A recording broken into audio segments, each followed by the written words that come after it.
for joining us. Today we're talking social cohesion and nation building. And just before the break, we tried to start the conversation, but we fixed everything now. So let's go back, let's unpack this issue of social cohesion, nation building, and also not forgetting that June is Youth Month. So any of those issues that you want to contribute, you want to ask a question, TNA, hashtag TNA BizBrief at Morning Live SABC is where you can send your tweets. But let's start once again with Acting MEC for Sports, Arts, Culture and Recreation, Mr. Msebenzi Zwane. You started to talk to us about the department's view on nation building and social cohesion. I suppose given also its importance as we look towards the National Development Plan. Well, yes. I was saying that we actually taking our mandate from the Constitution, the National Development Plan, and people will remember that even our Freedom Charter says we must build a non-sexist, non-racial and prosperous country. We are given that task to lead, together with the broad society, the issues of nation building and social cohesion. We have programs that will ensure that our people tolerate each other along the streets, in universities, at workplaces. They can actually coexist. And we are satisfied in terms of how far these programs have gone, and we are beginning to see positive results in terms of the free status and people living around here, in terms of tolerating, living with each other and just respecting each other's values.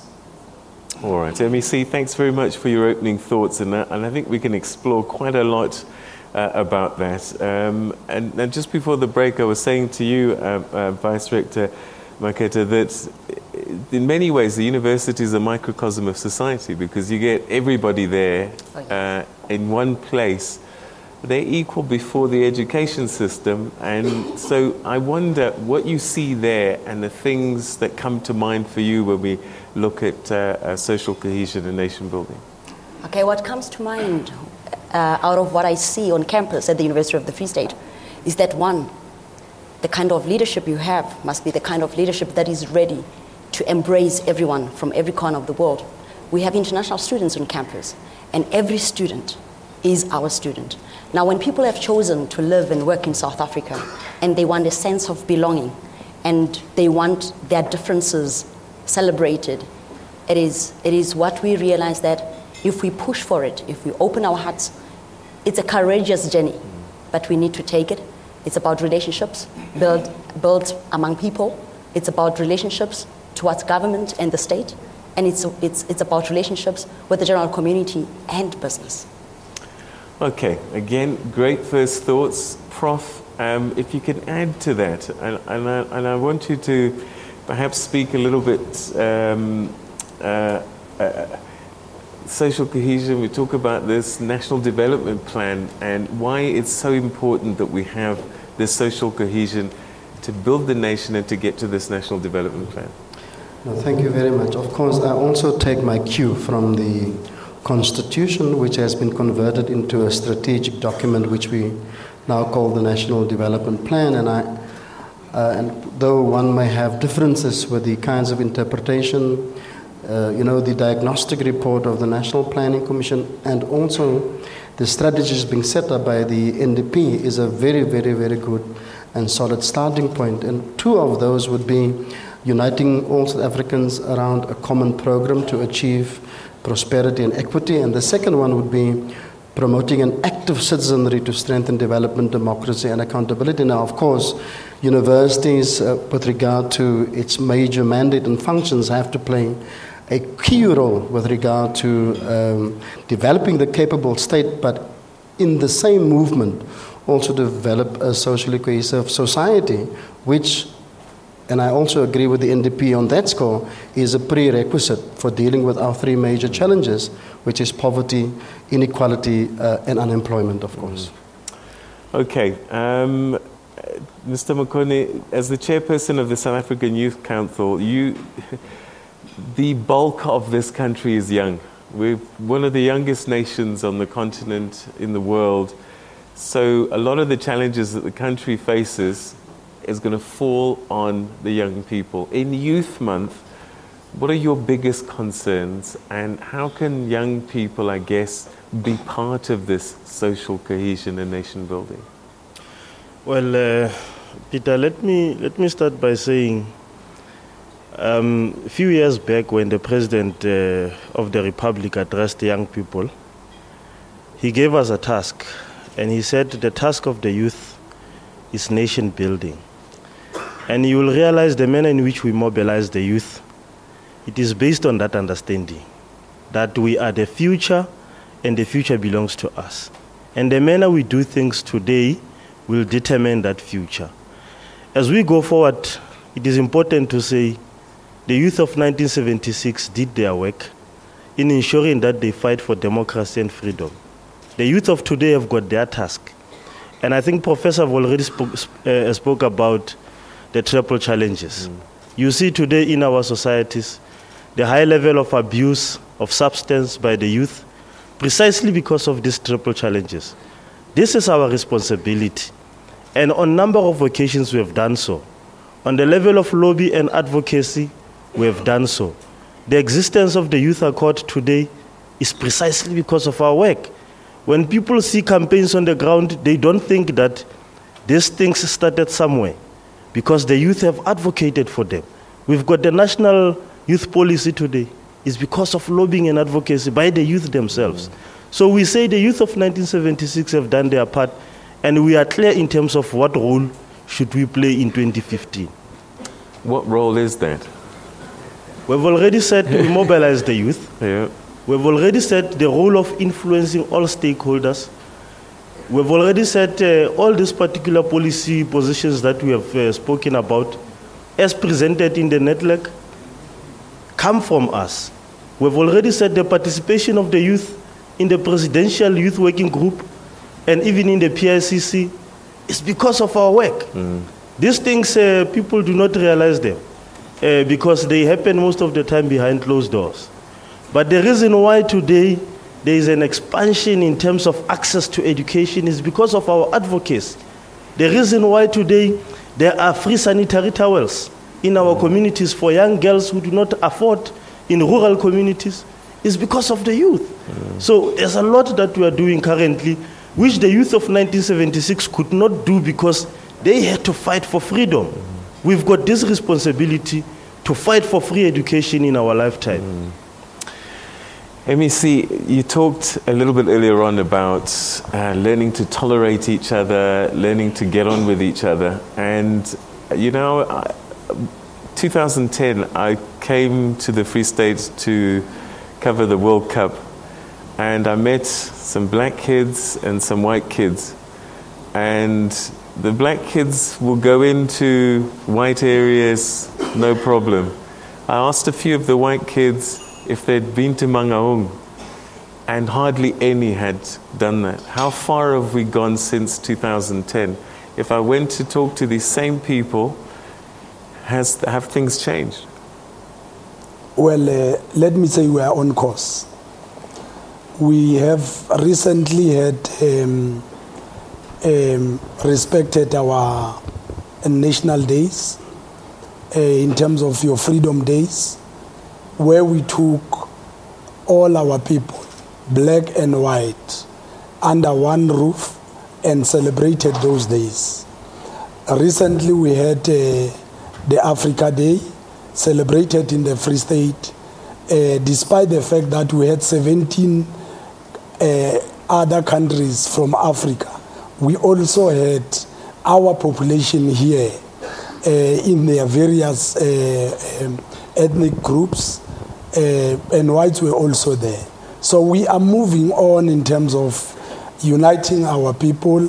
It's not only that, we normally have games where we mix soccer and rugby, as you will know that our white community, most of them, loves rugby, to ensure that from time to time we do not lose the mandate that is given to us of uniting our people and making sure that they begin to know each other and can coexist.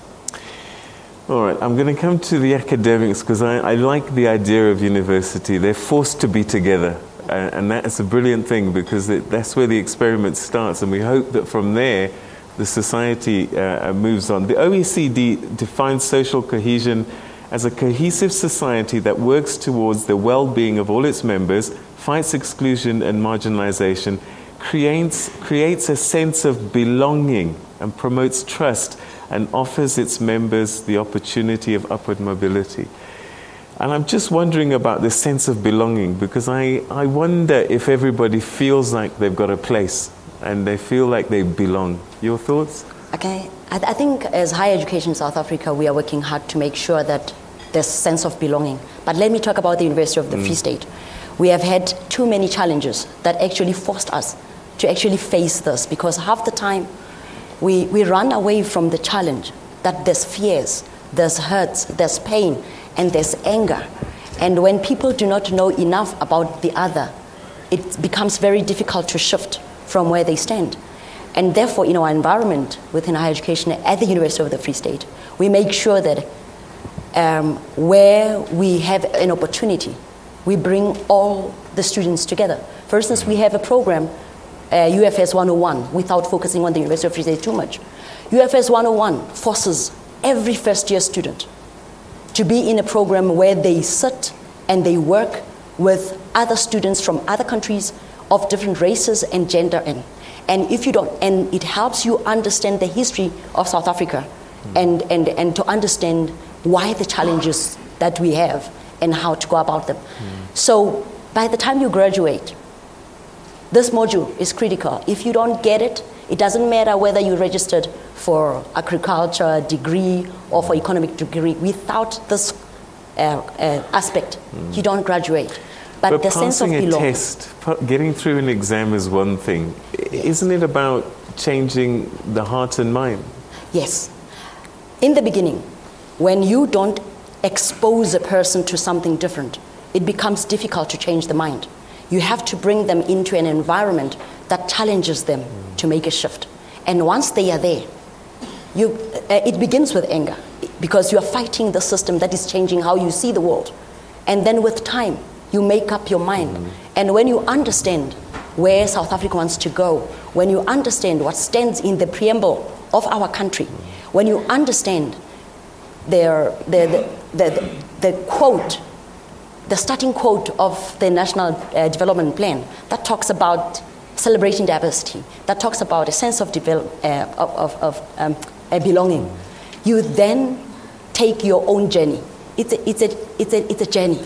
And each one of us, once you commit, you take it. And the different stages of this journey are not fun.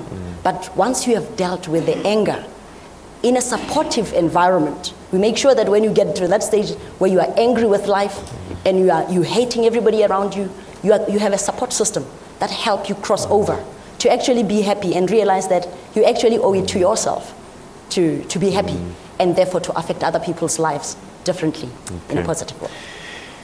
Okay, this journey is unfolding. Prof, the national monuments and symbols has, when you tune into the radio stations and the TV stations, the conversation is quite clear. I get a sense of us and them around these issues. Some want to keep them, some want them destroyed. How did you deal with it here in the Free State, and how do we deal with it as a nation to get beyond these separate identities to try and create a single identity, if it's possible? Yeah, it's a very, very tricky one because I first want to acknowledge the role that the youth plays across the university sector in bringing some of these major challenges to the fore. But as you would know, just in the way in which they have presented their own issues, the statues and the symbols is only proxy for a variety of other challenges within the higher education system, but also within society. So the mobilization around the statues, of course, brought to the fore the kind of need for the university to change its knowledge project, to change its pedagogy, to change its institutional culture across the sector, across the system, and that goes for historically disadvantaged universities, and it goes for historically advantaged universities as well. The lessons that one can take from these various movements, of course, is that it's highly diversified, which means that there's a sense of social solidarity that's already located in the way in which young people within the university have mobilized. If we can study that and capture what has happened there and how people can create sense of solidarities for a particular cause across various divides, we can learn from these young people about how to broaden the big social cohesion project within our country. But of course, within our own university spaces, we also have our young people agitating for the same kinds of issues. Our black aspirations within historically white institutions is very difficult to break through. But then we have a big challenge that you've raised with regard to your question to the MEC, and that is, how do we get white young people into the center of the democratic project of South Africa? Now that's a crucial role that the university needs to play. So in a sense, we will have to create a kind of formulation of a youth politics that is inclusive, that has an inclusive narrative of progress, where everybody, despite the cultural differences, despite the socio-economic differences, despite all these other differences and the anxieties that young people bring to the table, that we can have those forms of solidarities emerging. And there are clear examples. I think that the movements that we see now, they cross various kinds of divides in beautiful ways that makes the future of our country looks brighter than what one normally would sense from the kind of negative discourse across the country. But then we will have to ask the question, once you raise the questions, how do we get everybody within the center of the democratic project, even despite our political and cultural differences, what kind of competencies are required to do so? Which is the same question as to what kind of competencies are required to build the capable state as expressed in the NDP based on a cohesive society. Those things do not fall out of the sky. It must be a trained program, and to that extent, we're trying our best. It's not enough. We're putting forward a new master's degree as well in that particular regard. And the idea was that given the challenges that we're facing, that you will have to have consciously designed, structured programs, both at an academic level, but also on a social and political level, to advance these various sense of solidarities that we would like to see emerging in our society. And the makings are there. The hope is there. The conditions to do so is there. All right. I'm going to ask you to think about this, and we'll explore it a little bit later on. You know, are we asking too much to engineer the human condition or humanity? We have natural biases, natural tendencies, natural, you know the words I'm looking for. So I'm just wondering, America hasn't figured it out after 300 years. Europe is battling with these issues. Are we asking too much of our society to try and perfect humanity? But I want to put Noktula Sitole, who's on table number 5, has a question for you, Mr. Mukone. So let's go to Noktula, table number 5, for your question to the Youth Council. Thank you very much. My name is Noktula. I'm from the South African Students' Congress. The question I have for Comrade Life: what is the role of the South African Youth Council, and what strategies do they have to impact youth development? Okay.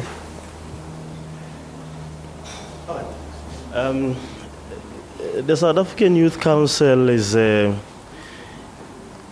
organization of young people. It's a non-partisan organization which comprises all youth organizations which you find in the land, across the length and breadth of our country. They may be from political, religious, organizations from disability, across all facets actually. And the South African Youth Council has been responsible, as I said earlier on, for lobbying and advocating for youth interest and youth initiatives.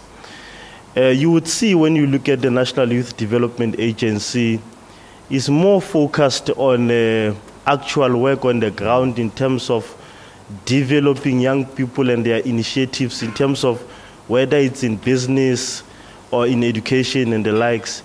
But the South African Youth Council is more responsible for ensuring that there is a policy environment for all those initiatives to be able to take place. And that is why you find that it is located in strategic offices. In the province, it is located in the office of the Premier, because political buy-in in all youth matters is very, very important. At the national level, it's located in the office of the President.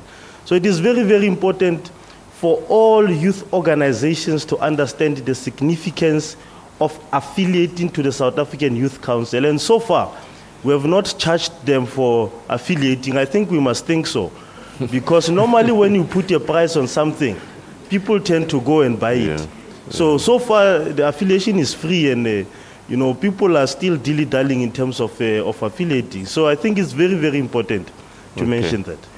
All right, so here's an issue that I raised earlier on, and it speaks to the sense of belonging. And Mervyn Johnson comes up with a very important question, and one that I see in my travels right across. So Mervyn, table number 7, please put your question forward.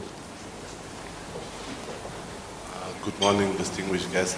The question that I asked was this, and it's something that we don't want to raise, but that we have to raise. And the thing is that many of the so-called colored people of South Africa feel that they are being marginalized. They are being left out of everything.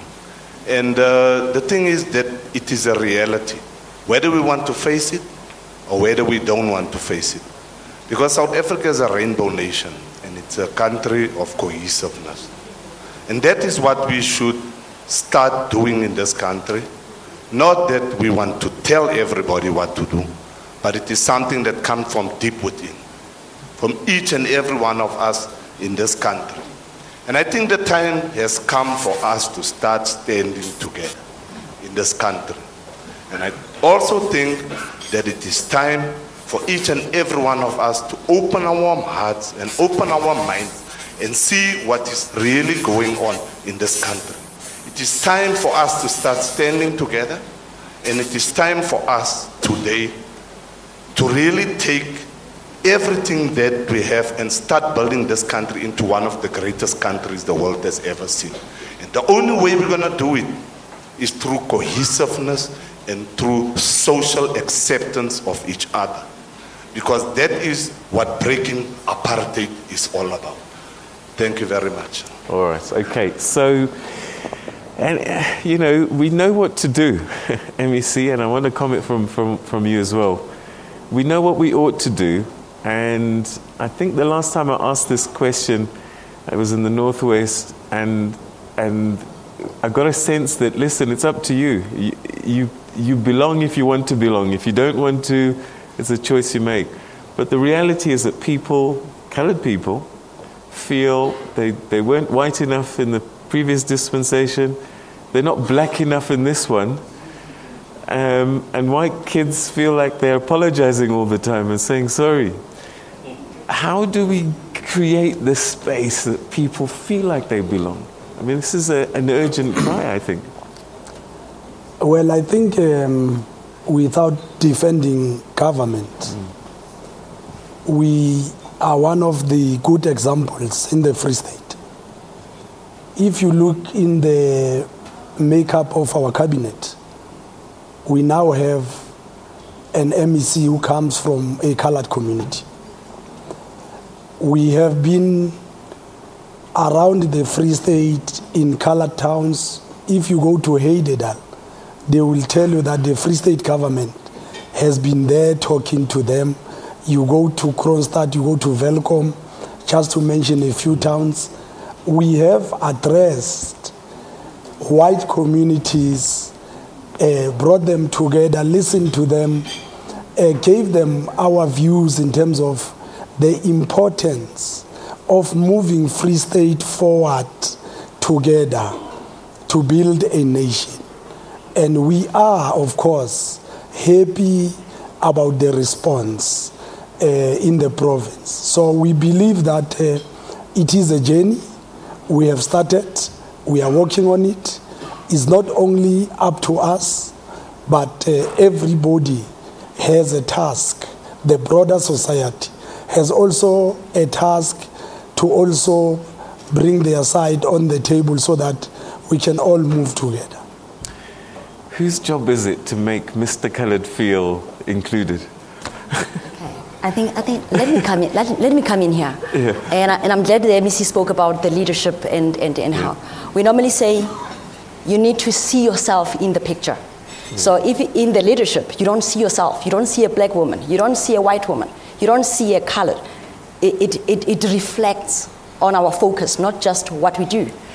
But we owe it to ourselves, all of us. Each one of us has a responsibility to make ourselves comfortable. I normally say at the university, with young people coming to the university and new staff members, and I say, don't wait for somebody to make you comfortable. It is your space, shape it, make input. But we miss out on the most critical part that needs to happen very early. In the first 7 years of development of young people, when they shape their minds, when they lock in all the information that will take them through life, it's about parenting and it's about teaching. What do we do in our schools to build that kind of patriotism? A child is not born hating anybody. So as human beings, we are so powerful. We are able to learn and unlearn habits. So we have an opportunity to decide today to say, I'm going to unlearn the bad habits and learn a way that will take me forward, that will bring another person into my space without feeling that they are less than, and also building your own country. How many people know the colors of the flag and what they stand for? And we struggle through life because we have not yet bought into the journey that we should be taking together. A sense of belonging begins with each one of us taking themselves seriously and making an effort. When other people don't take you serious, you make an effort even more. We need more platforms to give people a chance to say their say and for them to feel that their input is valued. Is it a perception that he has, or is it a reality? Because sometimes the perception then becomes the reality, that they feel excluded. Are they genuinely excluded? This is how he feels, or is this a perception that he has? Because that could be part of the challenge. Rob? Yeah. No, of course, but I don't speak as a colored person in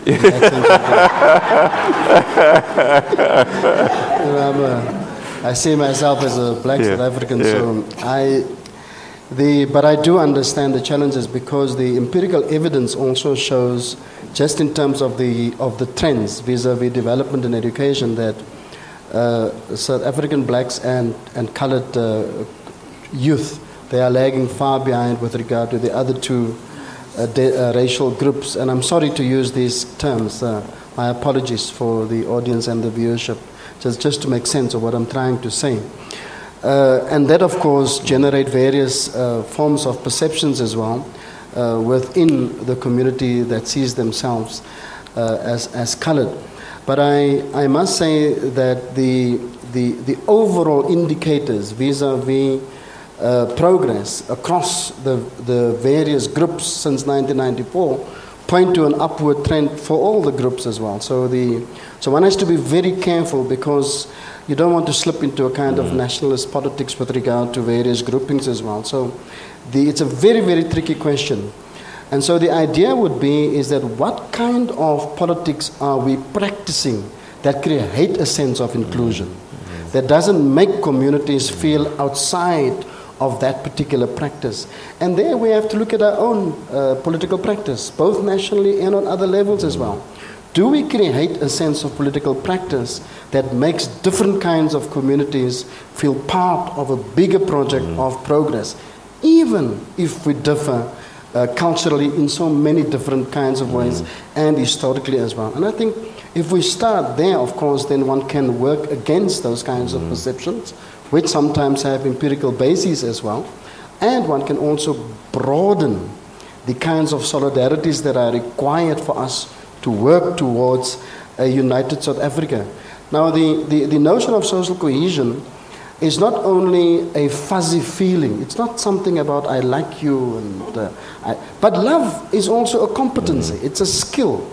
And what I mean by that is that one has to do things to see it demonstrated.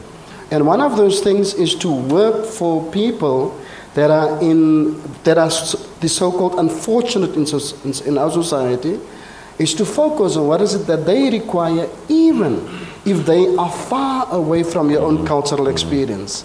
The idea would be that I, as a person that's designated in a certain sense, must work for the advancement of an equality that is as distant from myself. Otherwise, it will only become a self-interested driven project which doesn't generate social solidarities across the board. Okay. Mr. McKenna, I'm going to ask you about xenophobia because I know you've got some interesting thoughts on that. We saw it play out again. 2008 was horrible, but now it came up. We seemed to work quite quickly after a sluggish start, but we got on top of it, it seemed. What are your thoughts? Because again, we now have immigrants that don't feel like they belong as a result of some of these things. Yeah. I know what you want me to say.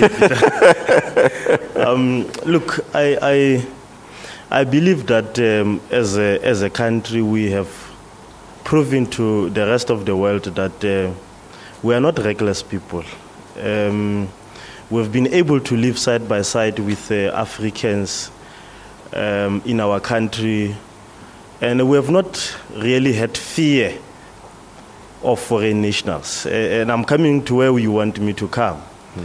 I have said in other circles, and I know that I've been unpopular to say this, that what is happening in our country today is not xenophobia. And I call it black on black violence, because we cannot allow people in our backyards.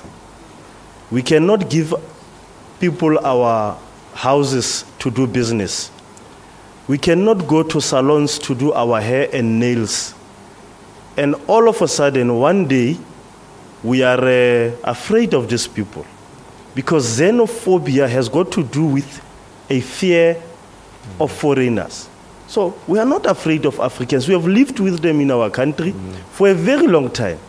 So a black on black violence is just a criminal action which must be dealt with in that particular fashion by authorities who are responsible for that. And I'm saying that we will continue as South Africans, we will continue as activists and revolutionaries in our organizations to participate and welcome this particular forum. You know that many of the leaders, for an example, of the ruling party have got, that background. Most of them originate from Zimbabwe, from Zambia, and the likes. Lesotho. Many of them have lived in our country now, and they are part of us. We do no longer call them foreigners. So there is no xenophobia in South Africa. We are not afraid or fearful of foreigners in South Africa. We are a country that loves people, and I think we have proven that. Our constitution is actually an advocate of that. And this constitution is what one of the constitutions that is referred to as the best in the world. You don't even find it in America, this type of constitution. I'm sure we are proud of it. Thank you very much. All right, okay. Okay, let's go to table number 24, where we'll find Zenzile Magadlela. Table number 24, Zenzile Magadlela. No. Thank you very much, Ntate Ndoro. My voice has gone rapidly to Ntate Zwanis today. My apologies. Generally, sport lacks in our rural communities. how do we close ranks? Basically, we only get soccer and netball and no other sporting codes. And as local municipalities, we request your assistance as the province in this regard. How do we then close ranks? Question 2, what efforts are being put in place to ensure that rural communities, especially the youth, enjoy the same benefits as urban? Thank you, Tatendo. All right, thank you very much indeed. MEC, that's for you. Rural areas are not getting the same shake in terms of sporting facilities. How do we improve that? Are you improving that? Well, let's also remind ourselves that if you talk facilities, it means you are also going to touch on an issue of land. In the Free State, we do not have villages. We have farms that are owned by private owners. As government, what we will normally do, where we agree with the owners, is to go and ensure that the playing grounds in those areas are playable. But where we can contribute, like we normally contribute in other areas, is to try and help these kids with playing regalia, your jerseys and your soccer netballs. That we normally do. We are focused as Free State government in rural areas. As we are talking, we have set aside this coming Sunday where we are interacting exclusively with rural communities. That will also include rural youth to ensure that they are always included, not only on issues of sports. As we talk education, taking children to China, Cuba, and these other areas, we have ensured consciously that we do not leave out the children from the farms, as we know that they form part of our province and our country. The second part of his question is that the rural areas don't enjoy the same kind of benefits, lifestyle, as the urban areas, and that's why we have this constant urbanization of our cities. And I wonder, how do we reverse that? Well, we have had 2 programs in the Free State where we have some sort of agri-villages. If you go to Diatalawa, for an example, is one area where you can go and find that everything that is found in the township is there. You name schools, school halls, playing fields is there. People doing agriculture. We have developed that area into a village where the whole country actually comes to learn best practices as to how to deal with these inequalities when it comes to farming communities. We have also moved recently to an area called Velemina to develop the same kind of understanding so that we do something when it comes to issues of people living on the farms. We are engaging with farmers in the Free State to ensure that where government can lend a helping hand in developing the people around their farms, we also do that. So we are a government at work. Okay. All right, so the next question is coming from table number 3, and it's Setswana Chobedi, I think.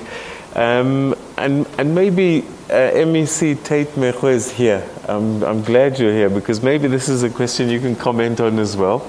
So, Setswana? Thank you. MEC, I just want to ask as to how are you targeting in terms of your days of national significance celebrations?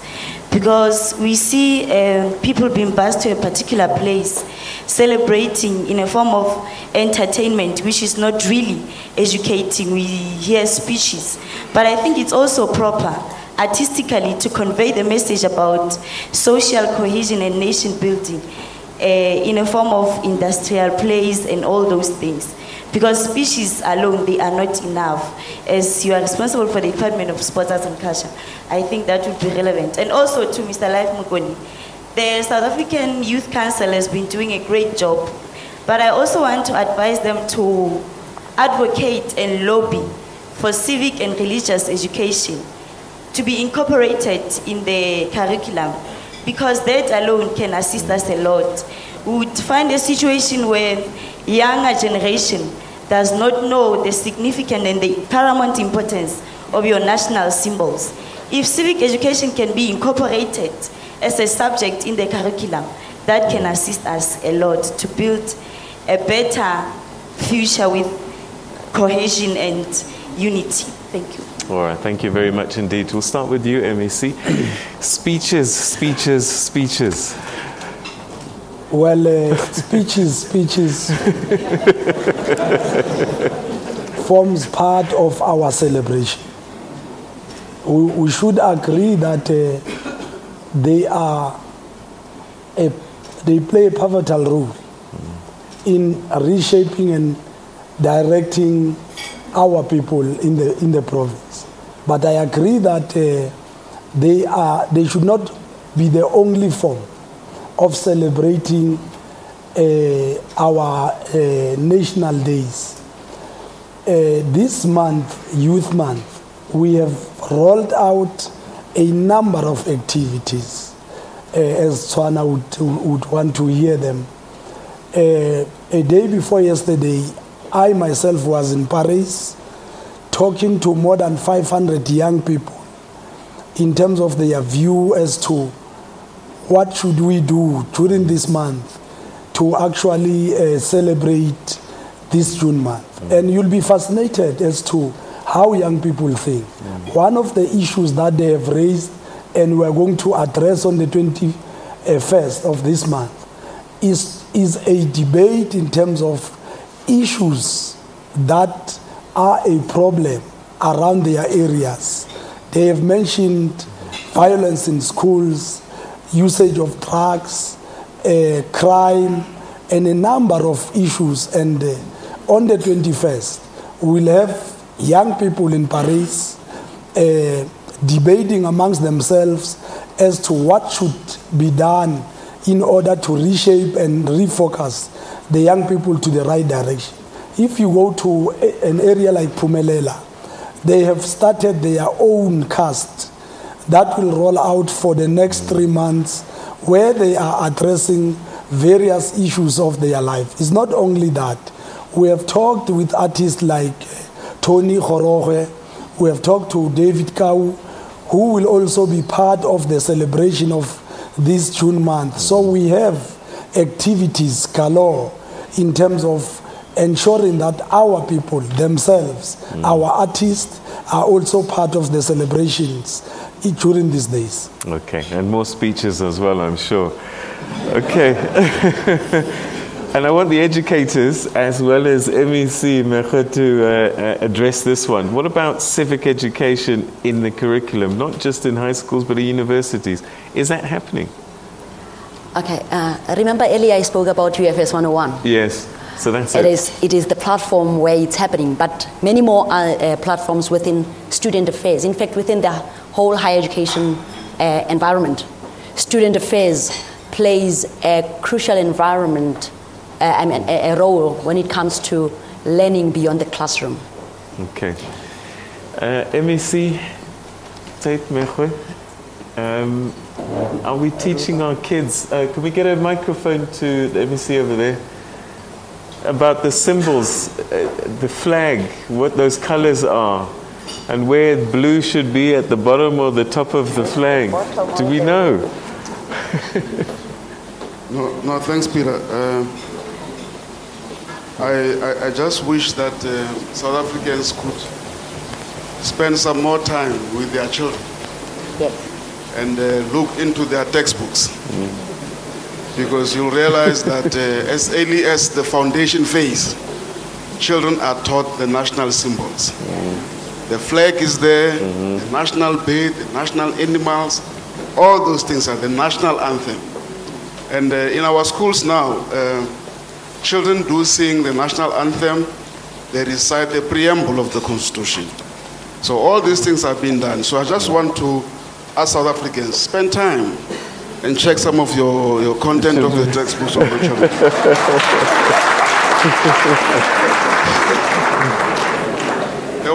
There was also a question on religious education.